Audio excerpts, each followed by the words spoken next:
In this video, you'll find out ways in which you can make sure to retain your knowledge in the holidays.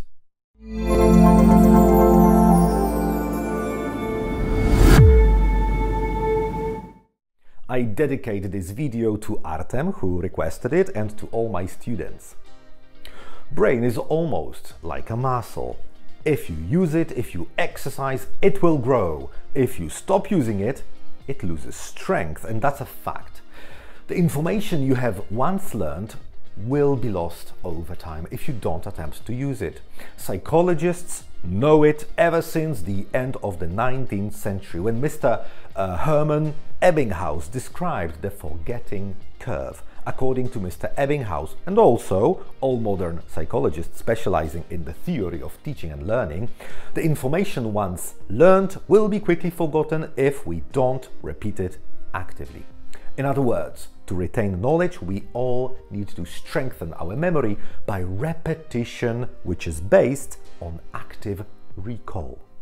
So no matter how hard you tried, no matter how good your teacher is, no matter how much you wanted to keep this knowledge, if you don't repeat this information actively by recalling it, it will soon be gone.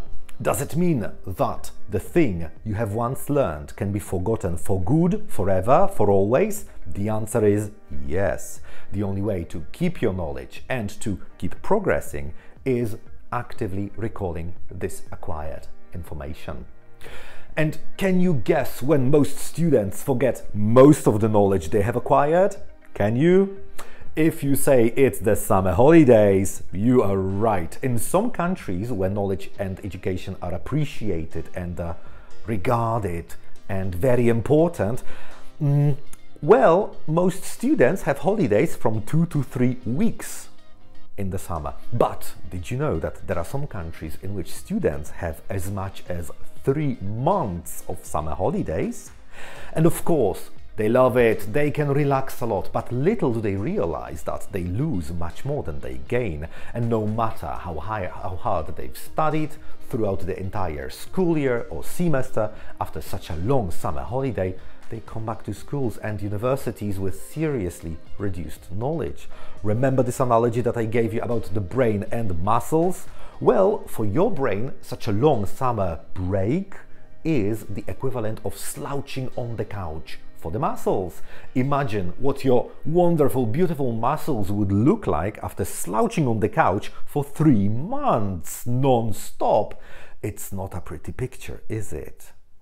Do you want to keep your brain fit throughout the holidays? If yes, I have some techniques that you can use to keep your brain healthy and to retain your knowledge. I mean, after all, this is why you have studied, to keep this knowledge for longer, right? So the first thing, perhaps the most important one, is to hire a private teacher or a tutor. And let it be someone you know, let it be someone you trust.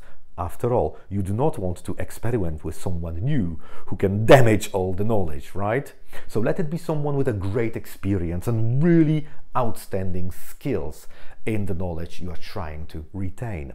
A private teacher will give you a head start before the next term, as his attention will be focused only on you, unlike in school, where the teacher needs to divide his attention to all students. Also, a private teacher can customize the training particularly to your needs, but most importantly, he can help you revise the knowledge you have already learned and give you a chance to use it in practice and not only in theory. This way, not only do you revise to retain the knowledge, but also you progress. This is something that most other students will probably not think about in the holidays, and that's what makes your situation in the next semester so much better. Another thing is to fill out your own gaps. So let's say that you have participated in a really great 1-year-long English conversation class, and such courses are usually very effective at breaking the language barrier and helping you to speak up. There needs to be loads of listening, a lot of speaking, as well as these two skills. They are believed to be the most important ones in acquiring the linguistic skills. But perhaps there were some topics that you would be interested in, but they were not covered in the course.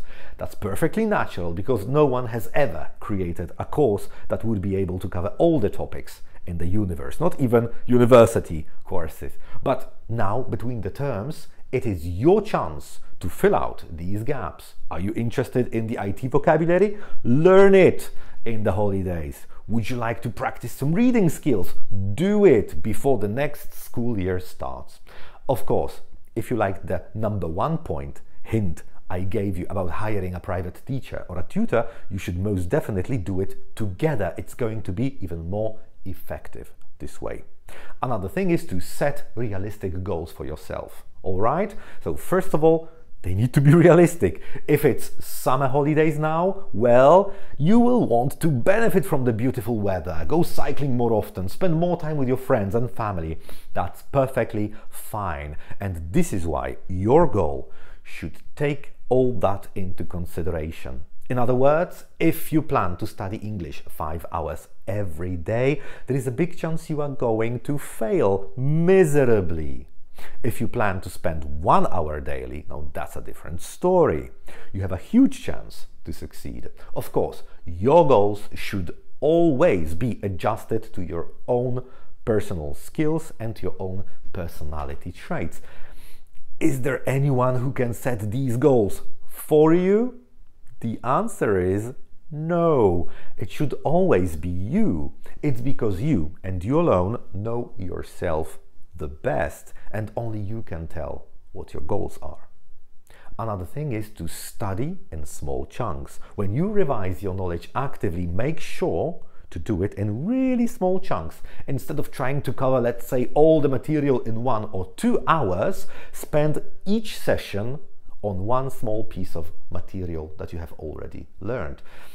It helps your brain to make better sense out of this knowledge this way. It's easier to understand, it's easier to remember, it's easier to retain, and later on, it's easier to recall this knowledge. Another thing for you is to browse through your notes. And this element is very often neglected by many students. We concentrate so much on learning the details, but very often we forget about the zoom out perspective. Browsing the notes helps us see the full picture and to understand the material so much better. And by browsing through your notes, I mean taking your notebook and looking through the notes you have once taken without actually reading all of it now. Just focus on some headlines, focus on some things that are highlighted, on these things that somehow stand out. And this is a relatively quick and a relatively simple process, but it is incredibly powerful because it helps your brain to put all the pieces of the puzzle together. This is one of the key elements of smart learning. Some people call it learning with understanding. And another thing is to apply what you have already learned. No matter how good your teacher is, no matter how practical your classes are, they should always be only an introduction to a real-life practice. In other words, it is your job to apply the knowledge you have already learned. The good thing is that applying this knowledge in practice makes you remember what you have learned for longer. It also helps your brain to make better sense out of all of this information. Not only remembering the information, but also being able to truly understand it. And one of the best and most important and effective techniques of applying your knowledge is using it in real-life situations. In learning a foreign language, this could be having your conversation classes with your teacher in a cafe instead of a classroom, being able to speak foreign languages with your teacher in a public place where other people can see you, where other people can hear you. It adds this extra element of breaking the language barrier.